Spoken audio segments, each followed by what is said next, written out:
नमस्कार, ये आकाशवाणी शिमला है। अब आप हेमंत शर्मा से प्रादेशिक समाचार सुनिए। केंद्र सरकार ऑपरेशन सिंदूर के संदर्भ में पाकिस्तान समर्थित आतंकवाद के विरुद्ध भारत के दृष्टिकोण को प्रस्तुत करने के लिए विभिन्न देशों में 7 सर्वदलीय प्रतिनिधिमंडल भेज रही है। ये प्रतिनिधिमंडल इस महीने में संयुक्त राष्ट्र सुरक्षा परिषद के सदस्यों और अन्य प्रमुख देशों की यात्रा पर जाएंगे। प्रतिनिधिमंडल में विभिन्न राजनीतिक दलों के सांसद, प्रमुख राजनेता और प्रबुद्ध राजनयिक शामिल होंगे। ऑपरेशन सिंदूर की सफलता के बाद भारतीय सेना के सम्मान में देश भर में भाजपा की तिरंगा यात्रा जारी है। इसी कड़ी में कल हमीरपुर में तिरंगा यात्रा निकाली गई, जिसमें भाजपा नेताओं सहित बड़ी संख्या में लोग शामिल हुए। राज्यसभा सांसद डॉक्टर सिकंदर कुमार ने तिरंगा यात्रा में विशेष रूप से भाग लिया। यात्रा के दौरान लोगों ने भारतीय सेना जिंदाबाद के नारे लगाए, जिससे सारा वातावरण गूंज उठा।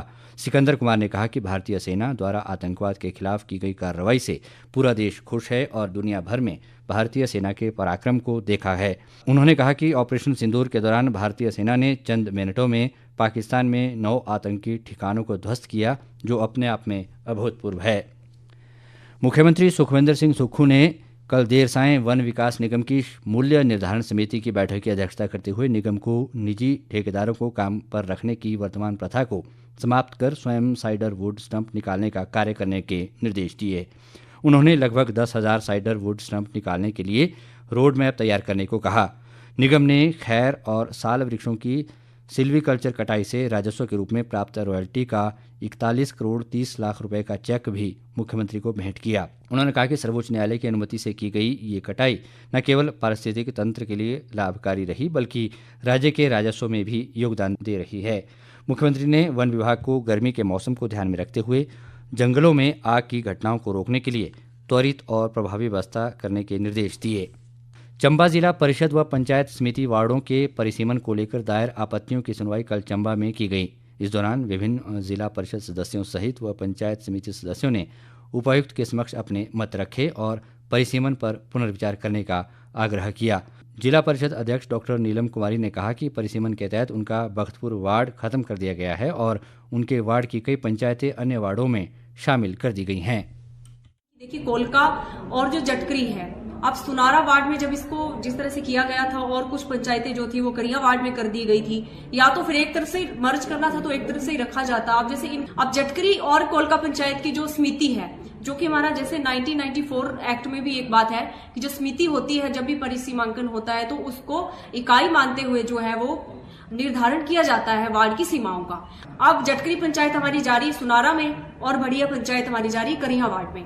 अब सेम जो सिचुएशन है वो कोलका और कुपाड़ा के साथ है, क्योंकि करिया में तो ये जस्टिफिकेशन जो है वो रूल के आधार पर भी हमें थोड़ा इसमें आपत्ति थी, वो हमने बताया था और हम यही उम्मीद करेंगे प्रशासन से। हमने इसका परिसीमांकन है उसको दोबारा इसका वो अवलोकन करके पूरा इसको ज्योग्राफिकली एज वेल एज इसको जो पॉपुलेशन के आधार पर देख के दोबारा से इसको जो है वो निर्णय इस पर किया जाए।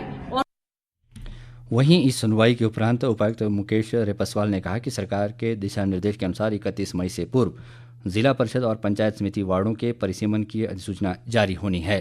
जो हमने इनिशियल नोटिफिकेशन जारी किया था उसके अंतर्गत जितने भी ऑब्जेक्शंस आए थे उसमें एक मौका दिया गया था सभी लोगों को अपना पक्ष रखने का। कुछ इसके अंदर जो ऑब्जेक्शंस हैं अब उनको एग्जामिन करके उनके बेसिस पे डिसीजन लेके एक वेल रीजन्ड ऑर्डर के बाद हम लोग जो है फाइनल जो परिसीमन की अधिसूचना है उसको जारी करेंगे। इसमें लगभग अभी 5 से 7 दिन का समय और अपेक्षा। राजधानी शिमला सहित प्रदेश के अधिकांश भागों में आज हल्के बादल छाए हुए हैं। हालांकि प्रदेश के किन्नौर व चंबा में मौसम साफ बना हुआ है। ऊना में अधिकतम तापमान 40 डिग्री सेल्सियस तक पहुंच गया है, जिससे लोगों को चिलचिलाती गर्मी का सामना करना पड़ रहा है। मौसम विभाग ने आज से मौसम में बदलाव का अनुमान व्यक्त किया है। कल से प्रदेश के कई क्षेत्रों में ओलावृष्टि का ऑरेंज अलर्ट जारी किया गया है। और अब सुर्खियां समाचार पत्रों से। प्रदेश स्कूल शिक्षा बोर्ड के 12वीं कक्षा के नतीजों से जुड़ी खबर को अधिकतर समाचार पत्रों ने प्रमुखता लिए हुए हैं। अमर उजाला की सुर्खी है, हिमाचल बोर्ड की 12वीं के तीनों संकायों में बेटियों का जलवा, महक ओवरऑल टॉपर। हिमाचल दस्तक के शब्द हैं, बेटियों का जलवा बरकरार, ऊना की महक ओवरऑल टॉपर। दिव्य हिमाचल का शीर्षक है, 12वीं में 83.16% छात्र पास। दैनिक जागरण मुख्यमंत्री सुखविंदर सिंह सुक्खू के हवाले से लिखता है, वन निगम में ठेकेदारों को काम देने की प्रथा होगी समाप्त।